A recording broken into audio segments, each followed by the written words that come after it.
Junpei's here. Watch me in action. Mano a mano. Let's do this.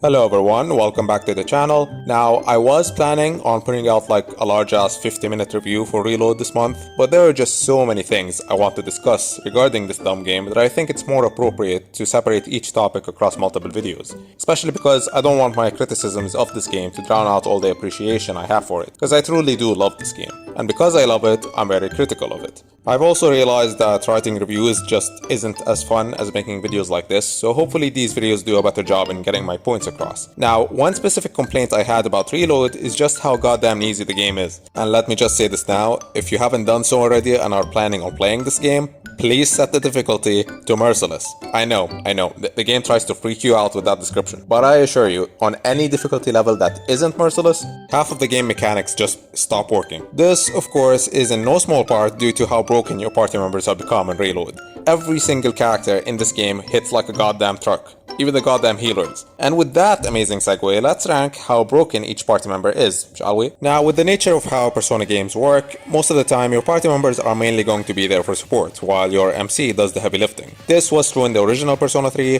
further emphasized with them being set on to act on their own by default, and it's also true, although less so, in Reload. So, as such, expect characters who best fit the support role to be much higher on this list. But before we get to Reload, let's reminisce on the past a bit, and expect major story spoilers, by the way, because Persona is a series that likes to integrate its story directly into its gameplay.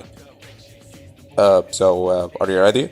Okay, good. So, this is how I would have ranked the party members in the original Persona 3, and honestly I think the game's been out long enough now that most people would agree with me on this list. But still, I'll just quickly go over each one. Okay, so last place, Shinji. Yeah, Shinji in this game really is just a one-trick pony. Here's his moveset. He gets very strong single and multi-target slash and strike attacks paired nicely with power charge. He doesn't get his multi-target attacks or power charge until his level is in the 50s though, so good luck ever actually seeing him put them to use. Even assuming Shinji sticks around for a longer time than he does, all you're going to want him to do is power charge, then attack. Power charge, then attack. He also has Evil Smile, which causes fear, but fear isn't a status ailment that's particularly useful, because it has a chance of causing the enemies to run away, and that's not something you ever want, because you end up losing your chance to get some valuable experience and items. And Regenerate is not even worth mentioning. What is worth mentioning is the fact that Shinji doesn't have any weaknesses, meaning he's the party member that's least likely to be a hindrance. He isn't that useful either, though, so, you know. Next is Best Boy Koromaru, best more in terms of being a dog and not as a useful party member, if that wasn't obvious. This was his moveset. Interestingly, I would have actually changed Koromaru's placement on this list depending on whether I'm playing FES or Portable. I would rate him above Mitsuru if I'm playing Portable because they switched out Evil Touch and Evil Smile with Tsukukaja and Masukukaja, making him far much better. Because again, fear is not an ailment you'd ever want to inflict. Other than that though, Koro has the advantage of having two elements, Fire and Dark. Fire being even stronger with the addition of Fire Boost and Fire Amp. And he also gets Counter Strike and High Counter, and don't underestimate these two because they had a much higher chance to activate in the original Persona 3 than they did in the more recent games. And Fire Break is Fire Break. Don't ever make him use this. It costs like 40 SP and it's as effective as stopping the shadows with matches. Good thing they replaced it with Mood Boost in Portable. Really, you'll only ever need Koro for strong fire damage and the occasional dark insta-kill. I see a lot of people underestimating insta-kill attacks. Nah, don't do that. There are a lot of enemies weak to light and dark in this game. Next up is the Ice Queen Mitsuru. This was her moveset. Strong ice magic buffed up by ice boost and ice amp, single target heals and status ailments. She gets Spirit Drain, which is pretty much useless, and Ice Break is Ice Break. It costs like 40 SP and it's as effective as stuffing the shadows in a car for a cooling bag. Okay, I'll stop. As for status ailments, they can be useful, but I would rather have the MC use them, cause Mitsuru doesn't get any ailment boosting passives. And Mind Charge, if you didn't know, only multiplies your next magic damage by 1.9. So on Mitsuru, it's only ever useful for saving SP when casting Mabufudyne, which is very situational. In FES, she often uses Marin Charge into Bufudyne though, and that only saves a whopping total of 2 SP. Since her main appeal is high magic damage and she doesn't get any severe ice attacks, she ends up just being kinda meh. Next up is the man himself. This was his moveset, and his main selling point is that he has access to every single type of physical attack in the game. He also has multiple multi-target attacks, albeit only the slash variant. He's also got single target fire magic attacks, but since his magic stat is so low, these are just here to knock enemies down. He's also got all the counters, and he's got Maruko Kaja, making him a good defensive option as well. So thank you, Junpei.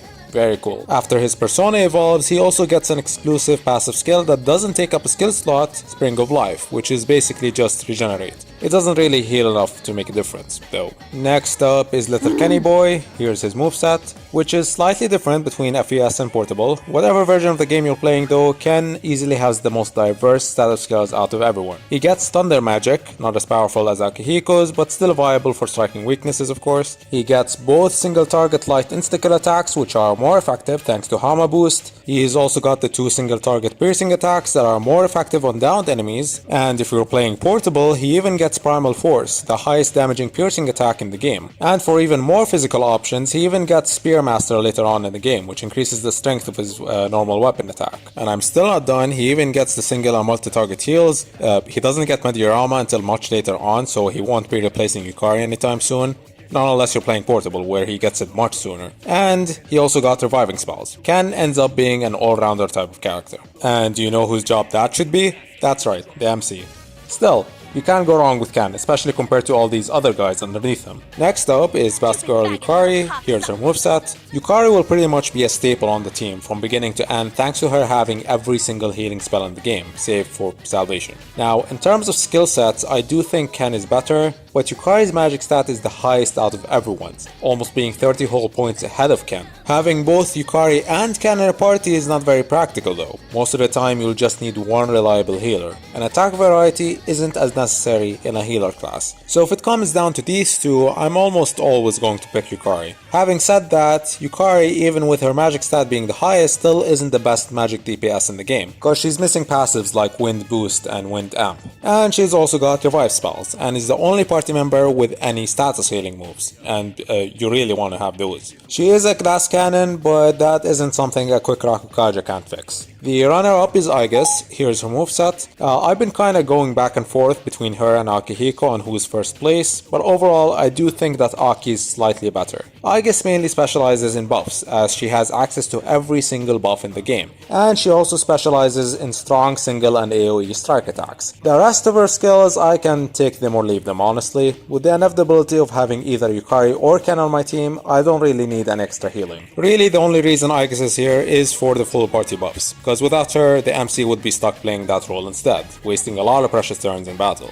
And not to mention, she's also got her Gia mode, which can be used at any time and can occasionally be useful in tight situations. And of course, Akihiko is the best party member in both FES and Portable. Here's the GOAT's moveset. From the second Akihiko joins your team, you immediately realize that this man is a critical hit god. He's got like one singular strike attack, but I swear, I know Sonic Punch doesn't specify, but this thing's probably got like a 70% chance to crit or something. There's a reason why this line is entrenched in the minds of every single one of us. It's just a light strike attack though, so he won't be using it for long. But that's okay, cause this man's hands are made of steel concrete. And like I said, Akihiko is also the best magic attacker in the party thanks to Elec Boost and Elec Amp. Not to mention that Thunder Magic is naturally the best kind of magic in the game purely because it has a chance to shock the target, and ensuring that all physical attacks that come after it are criticals. And if you're not impressed yet, this man counter to Aigis has access to every single debuff in the game. And even more than that, he's the only one who has any debuffs at all. I'll say that again in case you didn't hear me. He's the only one who has any debuffs at all. Never take this man off your team. Okay, that's enough messing around. Now let's get serious. time for Reload. Overall, the party members in Reload are so much more useful and kinda broken when compared to how they used to be in FES and Portable. Seriously, the MC doesn't even need to be here for most fights, and they can beat pretty much anything on autopilot, on any difficulty that isn't merciless of course. And I'll say this now, there is no definitive best party on Reload. You really can't go wrong with most combinations.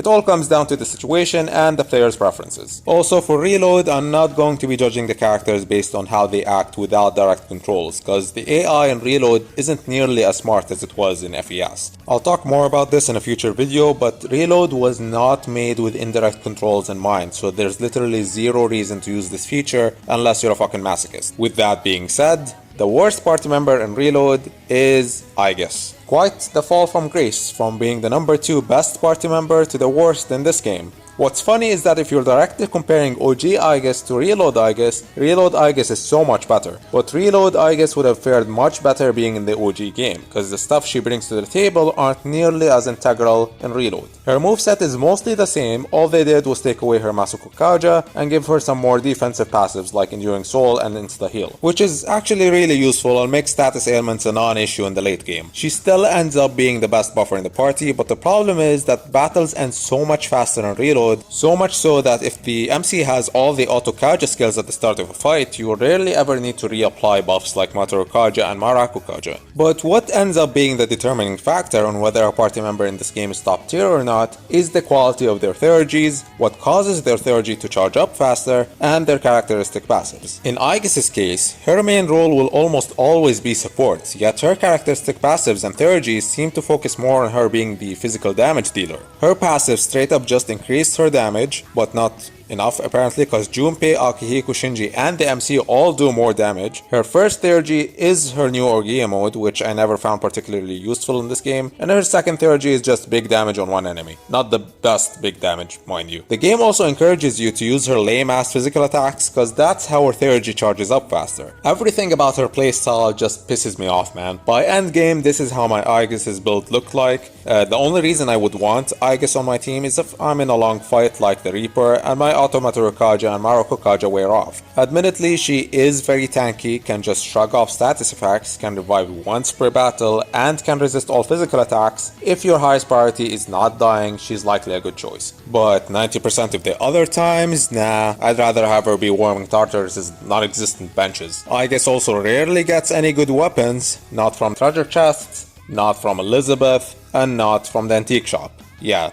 that's not fun. I really don't like that. You're staying down here, I guess. Think about what you've done. Next up, at number 7 is, you guessed it, Akihiko. I promise you I'm not doing this on purpose just to be ironic. Yes, the 2 best party members in the original are now the worst in Reload. I don't think this is a coincidence though. I think that in an effort to nerf Akihiko and Aigis, they ended up going too far, resulting in the both of them being the last 2 people I'd ever consider putting on my team. This game distributed status debuffs across multiple party members instead of having all of them be on Aki. He only gets Sarunda here. This does of course make more sense for balancing, but it does make Aki a lot less useful. They instead gave him more single target strike attacks like a Gigantic Fist and God's Hand, which actually pack quite a punch with Aki's character passives and have a reasonably high chance of critting. God's Hand being the single most damaging physical attack in the game. His character passive increases the effects of buffs on himself, so that alone makes him a more competent physical DPS than Aigis will ever be. They also gave him shock boost, and that combined with his second theurgy, which naturally has a shock rate of 80%, makes it very easy to proc. But it should be taken into account that shock isn't as useful in this game because the functions of freeze and shock were switched in Reload. It used to be that shock guarantees that attacks hit and crit, but freeze only guarantees that attacks hit. Now, it's the opposite, with the added benefit that both skip the enemy's next turn. As for what charges his theurgy, it's when he either buffs himself or he starts his turn with a buff already on him. A translation error leaves that little detail out, making it seem much harder. This is what my final build looked like. He's also got Sukukaja by the way, but again, buffs aren't as integral in this game, especially Sukukaja. Fistmaster doesn't exist in this game of course, but you can still get Strike Amp with the right equipment, which also affects his weapon attacks, making them a good source of damage. Evade Ice is a nice touch to cover his weakness. I got rid of Dairahan because we got much better options for healing. Overall, I think Akihiko is an excellent member to have in your team, especially if you're playing on Merciless, because a quick Tarunda at the right time can really save your ass. But compared to the rest of these guys, Aki just isn't as adaptable, leading me to place him at the number 7 spot. Next up, I got Little Kenny Boy. Okay, I'll stop calling him that. Ken and Koromaru, out of everyone, got the most significant changes to their movesets, mainly due to the addition of damaging light and dark skills. They didn't even get rid of any of the useful skills he used to have, they just added more to him. His new reflecting skills, Tetrakarn, Makarakarn, and his second Theurgy, which is just a full party Tetrakarn and Makarakarn plus Meteorahan, are the main reason why you would want Ken in your party. Do you realize how broken that is? His Theurgy basically reduces 11 turns worth of actions into just 1. This is him in endgame though, so how is he when he first joins your party? Fuck all, that's what. I'll say this now, don't even bother using Ken without unlocking his character passives, or even before his second awakening for that matter. He's just not worth it. He's as effective as an angry child with a mop for a weapon. Wait a second. His passive is plus 10 SP recovery every turn, and without that, this boy's SP depletes like a bitch. You might think, well, yeah, that's the point, cause his Theurgy does charge up faster when his SP is less than half.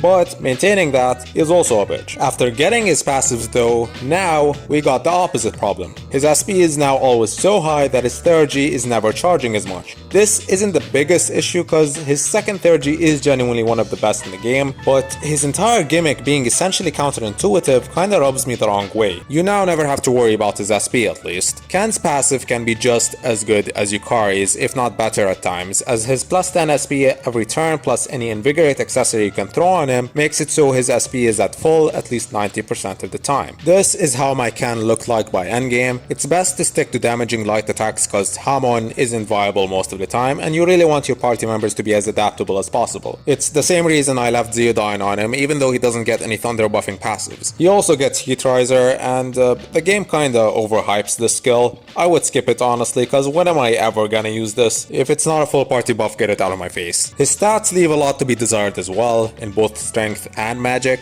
He still gets Vile Assault in this game, but okay, say you knock an enemy down and you get the chance to use it. Are you actually going to shift to Ken, or will you shift to Junpei or the MC like a normal person? Ken can be really good at times, but the problem is that he is inconsistent. A lot of the times his turn will come up and you won't know what to do with the guy. But when he's good, he is really good. He really can get you out of a pinch and turn the tables instantly with his second Theurgy. Seriously, look at this. So yeah, I'm still gonna use the kid every once in a while, right Ken?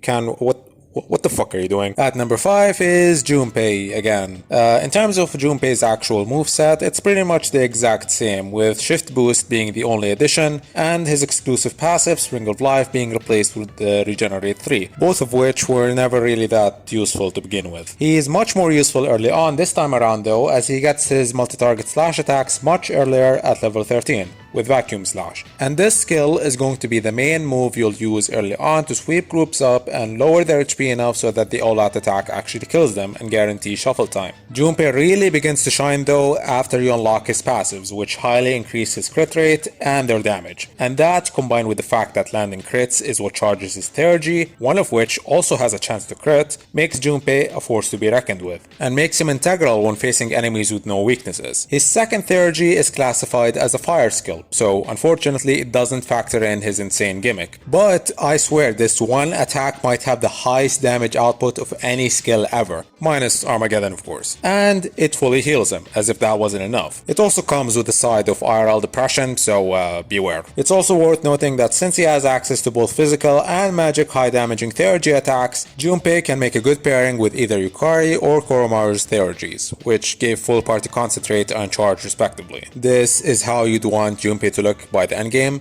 with access to every type of physical attack, Maruko Kaja, which kinda devolves Aigis into being a walking Mataro Kaja at this point, and some fire magic just for knockdowns. Junpei also gets a lot of crit chance increasing equipment, so you can literally have a sword with a high chance of crit, boots with Autotor Kaja plus Rebellion, and for good measure you could throw on an accessory with Alp Pupil on him. And not to mention, a lot of his physical attacks like Brave Blade naturally have a high chance of critting. I've said the word crit like 7 times in the last 2 minutes, so let's move on before I fall into the Junpei zone. At number 4 we got the dog. Koromaru received even more of an overhaul to his moveset even when compared to Ken. He's still the Dark and Fire magic boy, but interestingly this time around he's actually more viable in the magic DPS role. He still gets his insta-kill dark attacks, but he doesn't even get Mudu boost anymore. It's like the game is practically begging you to get rid of him. Trust me, you won't miss them. And plus, his dark magic attacks can get strong enough to feel like insta-kill attacks anyway. The only thing he's missing are his counters, but instead he's given Revolution, making him an excellent pairing to Junpei or Shinji. He's got Virus Breath, a decent source of almighty damage with a chance to poison, and he's also a viable physical attacker. Getsu A, or however you say that, which I left on him for quite a while, does a decent amount of damage, as if you want to be efficient, you'll almost always be close to a full moon when exploring Tartarus. This is later replaced with Tempest Slash at level 60, which won't be as viable anymore, so feel free to skip it if you want to. His basic weapon attack is all the slash damage he really needs at that point. And speaking of which, he does have some of the best weapons in the game, ones with passive skills that bring out the best in Koromaru, like Agility +5 or Dark boosting skills. And the same goes with some of the accessories like Pumpkin Mask, which you can get on Tanaka's show and feels custom made for Koromaru. Now, Koro is the only one that doesn't get any boot accessories, by the way, but he is naturally dodgy. He does miss out on an extra passive though, which might be why they went crazy with his weapons now that I think about it. All this, and I haven't even brought up his theurgies yet. But hold on, this is how my endgame Koro looks like: a heavy emphasis on strong fire and dark magic, with Masuko Kaja and Revolution for support,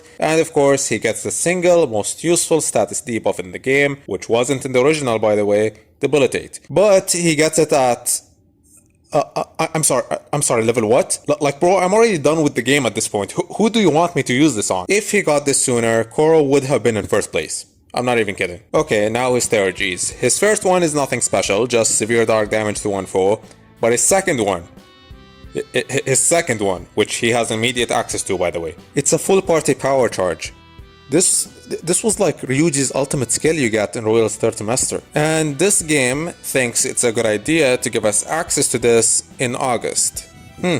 Interesting. What charges his theurgy though is striking weaknesses, and honestly this isn't the best, cause most bosses don't have weaknesses. But it's whatever. His passive though, it's a freaking automatic Masukunda, like holy shit. With him on the team, ventures into Tartarus become a lot less daunting, as every single enemy goes blind at the sight of this fluffy white furball. And this, combined with Auto Masuko Kaja, and hallelujah. Have fun never getting hit, you guys. Next is Shinji. In the short amount of time that you have access to Shinji, he sure made it a priority to flex how much better he is than everyone else. You'll mostly be using Shinji, for the time that he's here at least, as a, oh, we can't get an all-out attack on these guys. Better just wipe the fucking floor with them. Imagine having a second party member with Siegfried on. That's basically Shinji. This man is the original Siegfried. If I had to think of a negative, it's that his accuracy is very low, but after getting his passive Heat Riser, that's hardly a problem anymore, is it? That's right, you heard me, a passive Heat Riser. Something that would have taken up 3 skill slots, he just has it inherently. This is Shinji's full skill set. Keep in mind that High Counter is likely the last skill you'll get any use out of. The rest is kinda just there to tease you on what could have been. Now, Shinji's main gimmick is his unique skill Bloody Charge, which is just charge plus rebellion that takes up half his HP instead of any SP. Technically, the MC can also get this skill later on, but it isn't as effective on him. This skill was custom made for Shinji, as even his theurgy gauge charges up faster when his HP is less than half. Now take a look at this part with the Hermit boss fight. This man has Sarakaja on. The boss just got Rekunded, and I just did Bloody Charge last turn. How much damage do you think he's gonna deal? Like 700? 900 maybe 1000. Do you see now why Shinji is up here? Now, I placed Shinji at 3 based on his usefulness in the time you have him. But let's say I gave Shinji an all-pierce skill card before that happened. How would I have ranked him then? Well, let's see. He would have gotten Brave Blade this early at level 55, and this, combined with Bloody Charge, would just make him a better Junpei. And he would have gotten Debilitate at level 59. Is this game serious? Just to remind you, the earliest you could get your MC to get Debilitate is at level 65 with Trumpeter, a persona of the Judgment Arcana with a base level of 59, so good luck getting that EXP. Shinji also gets Regenerate 3, which just combined the effects of 1 and 2 from the old games. Doesn't make it any more useful though. God's Hand, Akasha Art, he inherently got Endure, and he would have gotten Firm Stance at level 70, making him a literal brick wall. Needless to say, if he stuck around long enough, fuck these next two, Shinji would be the only party member I would ever need. And in the runner-up spot, I've got Mitsuru. Really, Mitsuru here is what she should have been all along, the strongest magic DPS. This is my build. She's the only party member to get severe magic attack with Diamond Dust, making it so that she's useful even if Mind Charge, now called Concentrate, only multiplied damage by ×2 like it did in the last game. It doesn't though, it now multiplies damage by 2.5 like it's supposed to. On top of that, she also gets Freeze Boost and later Ailment Boost, increasing the chance of freeze. And like I said in Aki's section, Freeze serves the same function Shock did in the old games, making it objectively the best elemental magic type in the game. And it helps that her first Theurgy also has a high chance of freezing the target. Status ailments in general are easier to proc in this game, so that alone makes her an integral part of the team, and not to mention she also gets Rakunda, a skill you always want to have on hand, whatever the situation is. Speaking of which, attempting to land status ailments, keyword being attempting, as well as using debuffs like Rakunda, is what charges her Theurgy. And for her, that works perfectly. The game doesn't mention this, but if her turn comes up and even a single enemy has a debuff on them, that also increases her gauge, making it much easier than it actually seems. She's finally got physical moves on her persona, making that Vorpal Blade she conveniently whips out in the answer a little less of an assball. All she gets here is Fatal End and Neuro Slash though, which aren't that useful. Neuro Slash does make a good replacement for Tentarufu though, and you know, I just realized that this game doesn't give her Ice Amp. That's a shame, to think she could have been even stronger. Okay, so I'm losing my pacing. Okay, so what else? Her second Theurgy is a really freaking good one and one of the best to have. It does big almighty damage plus debilitate to one enemy, and you'll have access to this every few turns cause charging her gauge is, like I said, very easy. And finally, her character trait increases critical rate against shadows with status ailments for everyone, just by having her in the party, as if she needed anything more. This makes her a great partner for Shinji or Junpei. Mitsuru is the only party member that just straight up can't be replaced by anyone. She's just too good. And I think everyone saw this coming, but the best party member in Persona 3 Reload is Yukari Takeba. 75% off healing spells. Do I really need to say anything else? Everyone's been raving about this. This alone makes Yukari an integral party member to have 90% of the time. Not to mention her Theurgy gauge charges up faster every time she heals, which is basically every other turn, and ensures some strong wind damage every few turns with her first Theurgy, or a full party concentrate with her second one. The moment Yukari leaves my party, things just get uncomfortable. This game is very easy, mind you, but after getting used to having such an easy heal around all the time and being rewarded for using them, it's kinda hard to go back. This also makes it so you can just discard the single target healing spells, because the difference between casting Diorama for 2 SP and casting Mediorama for 4 SP is, well, I think you see where I'm going with this. Really, all she's missing in terms of healing is Salvation. But I mean, you gotta leave something special for the MC. This time around, she's also got much better status healing spells as well, from only having Patra, Charmdy, and Mi Patra in the old games, to now having Patra,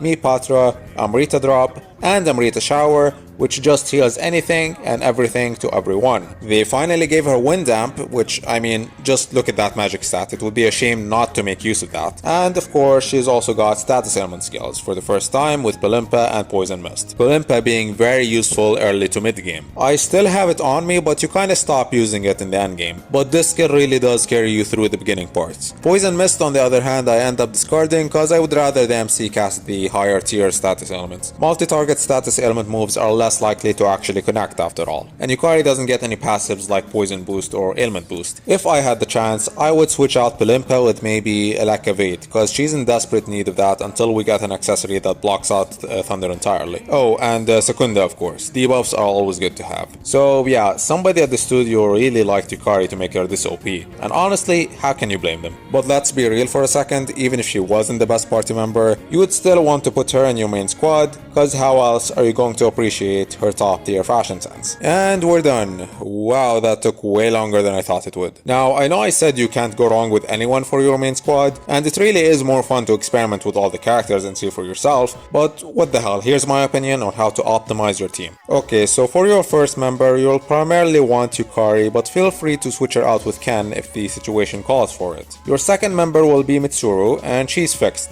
Like I said, never take her out of your party. And for the last member, just switch out everyone else every now and then, depending on what you need at the time. And that's all. Thanks for watching everyone, and please let me know what you think of my list down below in the comments, and expect more reload videos down the line. I'm currently trudging my way through Like a Dragon Infinite Wealth, so it's gonna take a while before I tackle any other game series, but until then, see you next time.